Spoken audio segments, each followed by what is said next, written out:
Bom dia, boa tarde, boa noite para quem está me assistindo. Nós estamos indo agora para a quinta aula de ecologia. Bom, nessa aula eu quero apresentar para vocês dois conceitos. O conceito de fluxo da matéria e o conceito de fluxo de energia. Então nós vamos nos aprofundar nas cadeias alimentares para entendermos esses fluxos que acontecem nos ecossistemas. Então vamos lá, gente. Já falei para vocês que uma cadeia alimentar é uma sequência linear de seres vivos se alimentando um do outro. Então você, às vezes, pode pensar que isso é o normal na natureza, mas na realidade não é. Na natureza, o que mais ocorre e o que é mais comum não é uma cadeia, e sim as chamadas teias alimentares, que são os conjuntos, as conexões de várias cadeias conectadas, formando uma teia alimentar. Então você não vai ter um que depende do outro, que depende do outro. Não. Você tem uma conexão de várias coisas. E isso é muito bom para os seres vivos e também para o equilíbrio do ecossistema. Por quê? Qual é a vantagem para um ser vivo viver em uma teia ao contrário de uma cadeia? É a variedade de alimentos. Então você não depende só daquele ser vivo. Se por acaso aquele ser vivo morrer, você tem independência. Mesma coisa a gente pode expandir para o âmbito econômico. Você imagina, hoje o Brasil tem uma dependência econômica de exportação para a China. Então nós dependemos muito da China para a nossa exportação e para uma boa fatia do nosso PIB. Isso é muito ruim. Então quando você tem um cliente que é uma dependência muito grande, e quando a gente fala de cadeia alimentar que é 100% de dependência, você veja, o rato depende 100% do milho, a cobra depende 100% do rato, isso é extremamente perigoso. Por quê? De repente acontece um colapso na cadeia, um pode morrer, se extinguir, e aí você acaba com a cadeia alimentar inteira, entra em colapso, justamente por causa dessa grande dependência. Então, ecossistemas equilibrados são aqueles em que você tem cadeias, conexões de várias cadeias formando teias. Quanto mais variados, quanto maior for a diversidade, mais equilibrado é o ecossistema. Então, tudo bem. Eu vou estar agora mostrando para vocês uma cadeia alimentar aqui imaginativa. Imaginem aí na casa de vocês. Imagine que eu tenho o milho, que é comido pelo rato, e esse rato, por sua vez, é comido por uma cobra, que por acaso é uma cobra. Vamos lá. Imagine uma cobra com a pupila em fenda e com dois furinhos aqui entre os olhos e as narinas, chamada de fosseta loreal. Essa cobra ela é peçonhenta ou não peçonhenta? Se você falou que ela é peçonhenta, você acertou. Então, uma das características para você identificar se uma cobra ela tem peçonha é justamente a presença de uma pupila em fenda, ou seja, a pupila vertical, e também a presença da fosseta loreal. A fosseta loreal ela ajuda na detecção de infravermelho, ela consegue ver a temperatura, onde tem um ambiente com mais calor, provavelmente tem um ser vivo ali. Então a cobra, né, um animal predador, ela usa esses mecanismos no seu dia a dia para sua sobrevivência e sua subsistência. Então aqui eu falei um pouquinho de zoologia, mas o nosso foco é ecologia. Você imaginou essa cadeia e embaixo nós temos os decompositores. Porque uma cadeia alimentar, para ela estar completa, ela precisa de produtor, consumidor e decompositor. Então nós temos aí o milho representando o produtor, um ser autótrofo que ocupa o primeiro nível trófico, realiza a fotossíntese. Depois nós temos o rato, que é um consumidor primário, ocupa o segundo nível trófico. Depois nós temos a cobra, que é um consumidor secundário, que ocupa o terceiro nível trófico. E embaixo nós temos os fungos e as bactérias, que são microdecompositores, que representam aí os decompositores dessa cadeia. Então eles vão decompor o milho. Quando o milho morrer, os fungos e as bactérias vão decompor o milho e vão transformar essa matéria orgânica morta em matéria inorgânica, garantindo, como eu expliquei na última aula, que a matéria nunca se esgote. Porque se a matéria um dia se esgotar, acabou-se a vida. Então, o que garante que sempre haja matéria para a produção e para a geração de novos seres vivos? É justamente a decomposição. Porque a decomposição ela garante a ciclagem da matéria. Então você percebe, ó, a matéria estava no meio. Através do processo de fotossíntese, essa água, esses sais minerais, esse gás carbônico foi transformada em matéria orgânica e essa matéria orgânica passou a constituir as células do milho, que foi comido pelo rato. Então o rato ele se alimentou dessas células e obteve a matéria para a formação do seu corpo e manutenção do seu corpo. Que por sua vez a cobra fez a mesma coisa e que quando morrerem eles irão se devolver para a natureza da forma que um dia ela foi extraída, na forma de matéria inorgânica. Então você percebe que a matéria ela é cíclica. A matéria ela é cíclica. Então o fluxo da matéria ele é cíclico, ele faz essa volta. Então a matéria, vamos dizer assim, toda a matéria ela é finita, ela não é ilimitada. Se ela fosse limitada, a gente até poderia imaginar recursos ilimitados, mas não. Ela é finita. Ela é finita. E agora, gente, eu vou estar explicando para vocês um conceito, que é o conceito para mostrar para vocês o seguinte. A matéria, ela é emprestada. Veja, todos nós vamos morrer um dia. Então, assim,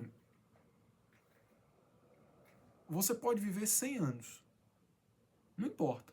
Mas você irá um dia se devolver para a natureza da forma que um dia você foi obtido por meio de matéria inorgânica e os demais processos.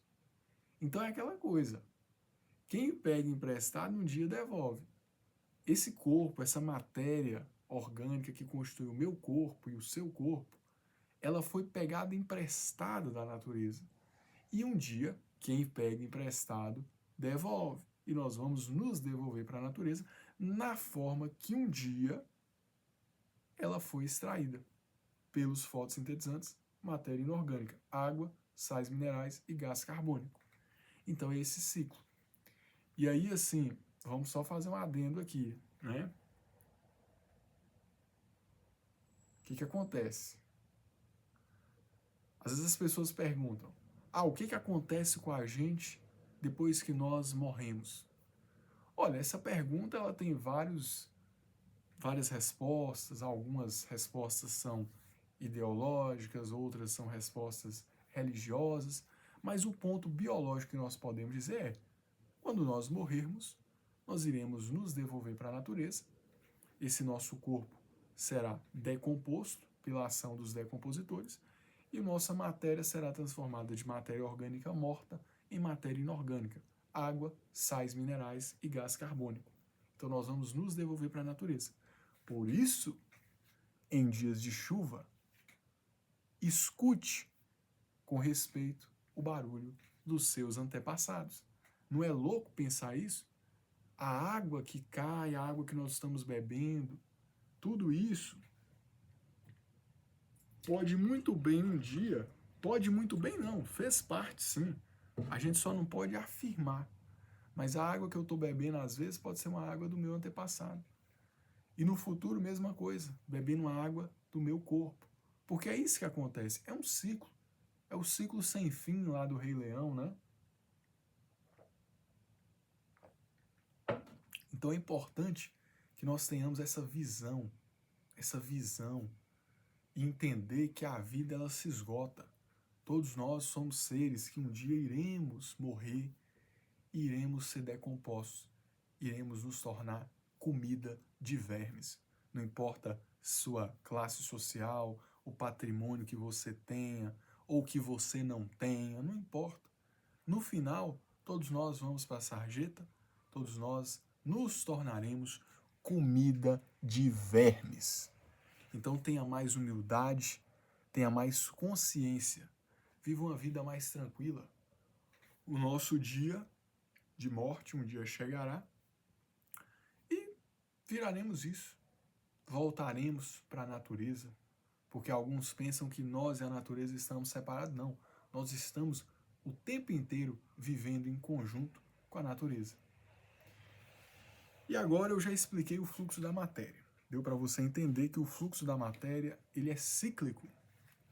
E faltou falar de uma outra análise. Veja bem. Imagina que aqui eu tenho um morto. Imagina que eu estou olhando para um morto, um cadáver, acabou de morrer. Acabou de morrer. Gente, quando você olhar para esse corpo aqui, você vai perceber que assim como eu tenho, matéria, ele também tem matéria. Biomassa, matéria orgânica. Só que eu tô vivo e ele tá morto. Só que nós temos a mesma matéria. Como é que pode isso? Aí você vai entender uma coisa. A vida não é só matéria. A vida é também energia. Por que que eu estou vivo e ele está morto? Porque talvez você pense assim, mas você tem metabolismo. Você tem energia suficiente para movimentar as suas células e esse movimento gera colisão, colisão, reação, reação, metabolismo. E é o que te mantém vivo. Sim. Só que o ponto é que às vezes a pessoa acha que a vida é só matéria. Não, a vida é matéria e energia, como diria Einstein. Então, o que que separa esse defunto para mim? É justamente isso. O corpo dele não tem mais energia para movimentar as moléculas, gerando colisão, reação e metabolismo e mantendo ele vivo e todas as suas funções vitais funcionando. Então ele está morto, ele é só matéria. E essa matéria irá sofrer, com o tempo, o processo dos decompositores, irá ser transformada de matéria inorgânica em matéria orgânica. Então perceba que a vida não é só matéria e também não é só energia. A vida é matéria e energia. É esse conjunto. Então, assim, já expliquei isso e agora eu queria falar mais uma coisinha com vocês. Da onde é que vem essa energia? Bom, essa energia você pode pensar assim, vem do meu alimento. Eu vou lá e como de repente, né? Vamos pensar lá na cobra, o rato e o milho. A cobra, da onde vem a energia que mantém as células da cobra movimentando, gerando colisão, reação, metabolismo e funcionando e fazendo toda essa matéria orgânica viva trabalhar? Da onde que vem essa energia?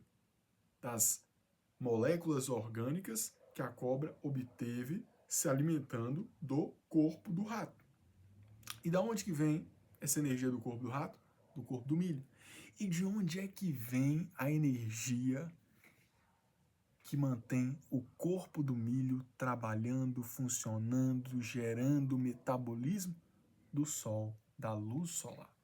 E aí você vai lembrar daquela segunda aula de ecologia que eu fiz uma análise bem detalhada do processo de fotossíntese. E você vai lembrar lá, a molécula de glicose, que é matéria orgânica, né, o carboidrato, açúcar, glicose, matéria orgânica, biomassa, ele não tem a energia através do gás carbônico. Porque veja, o gás carbônico é a fonte de matéria inorgânica para a produção de matéria orgânica. Produziu a matéria, mas e a energia? O gás carbônico e a água não tem a energia para formar essa célula, essa molécula altamente energética que é a glicose, que depois nós iremos degradar para a geração de energia e ATP. Essa energia vem do Sol. Por isso, gente, que a luz solar ela é a fonte de energia para a geração de fotossíntese. Ou seja, fotossíntese, fotoluz, síntese, produção. Produção de matéria orgânica a partir da luz solar. Por isso que nós costumamos dizer que como nós somos feitos de matéria, essa matéria é gás carbônico, água e sais minerais que está aqui na Terra, a água no solo, os sais minerais no solo e o gás carbônico aqui na atmosfera, essa é a fonte de matéria inorgânica para a produção do nosso corpo, matéria orgânica, juntamente da presença da luz solar.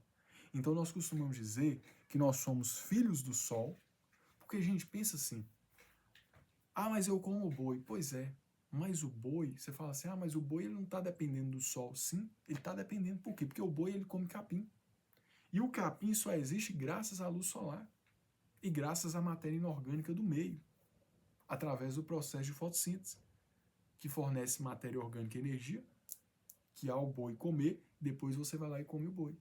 Então, ou seja, a nossa vida, gente, só funciona graças ao sol. E aí os egípcios acertaram muito quando eles disseram assim, Deus Ra, Deus do sol. Porque por mais que não exista esse conceito de Deus e tudo mais, mas eles fizeram uma análise muito acertada. Porque eles falaram assim, sem o sol, sem o Deus Sol, o Rei Sol, não tem vida.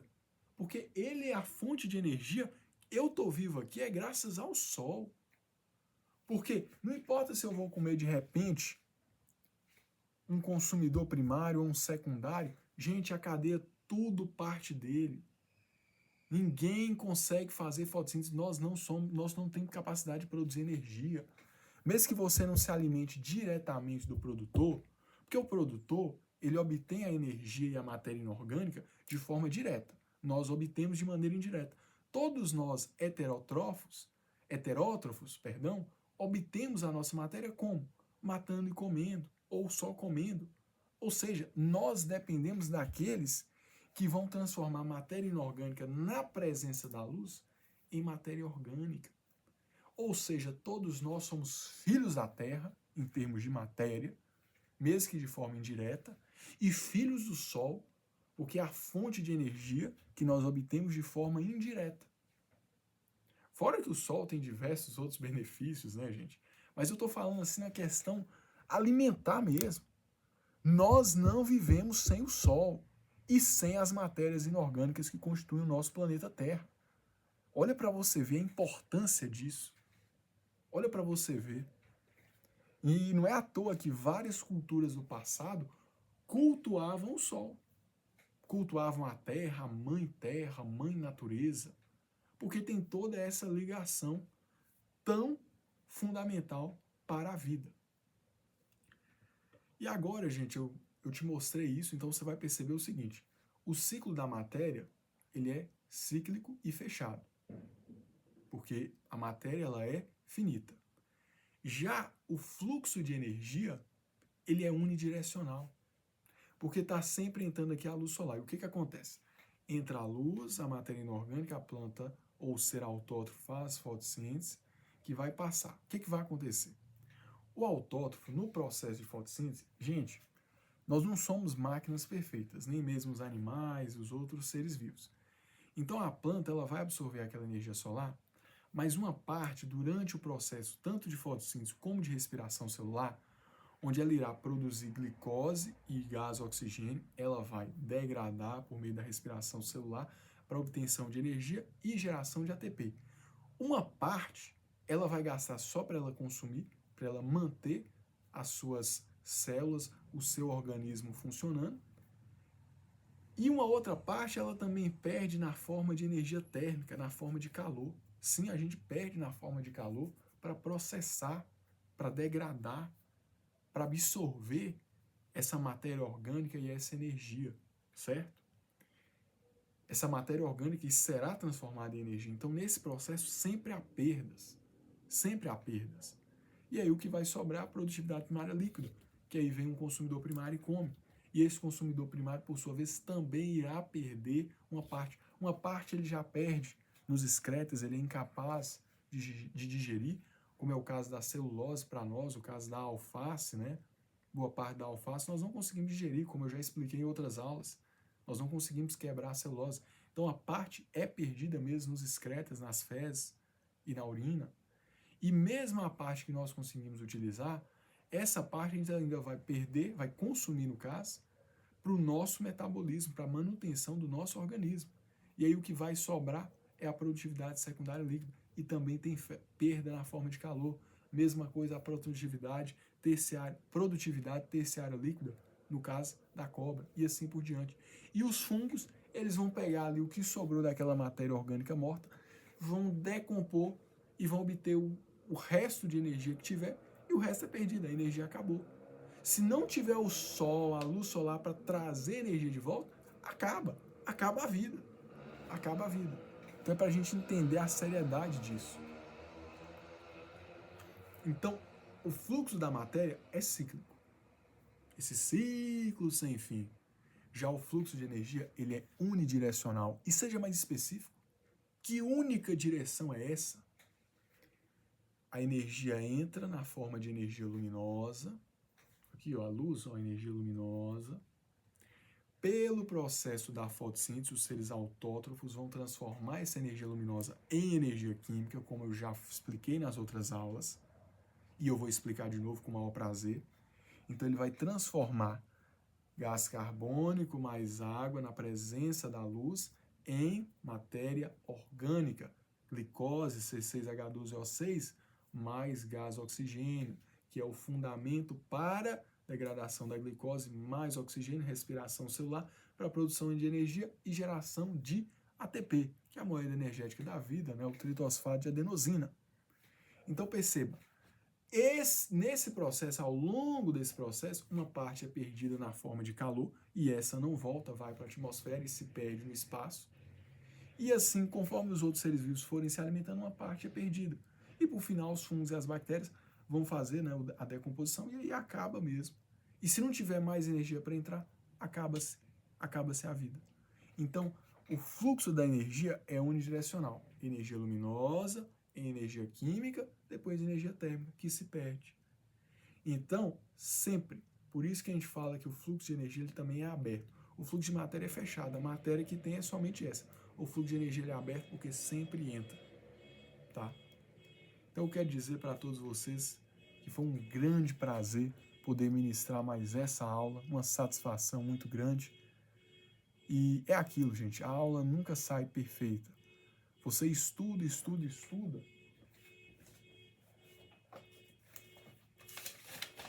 Você estuda, estuda, estuda, estuda. Estuda, estuda, estuda. E a aula, ela não sai perfeita. Porque na realidade, gente, a perfeição, ela é a busca pelo aperfeiçoamento. E pela humildade você entender que você nunca está na sua perfeição. Você sempre está em busca da perfeição. E aí muitas vezes a gente não consegue, mas a gente não para de correr atrás. Então essa aula, eu sei que faltou algumas coisas, mas eu não consigo me lembrar agora, esse é o ponto. Mas a gente sempre está atrás do conhecimento. Vamos fazer coisa útil da nossa vida. Vamos parar de perder tempo. Vamos tentar aproveitar ao máximo a nossa vida. Então foi um prazer. E digo só mais uma coisa. Força, guerreiro! E vamos estudar.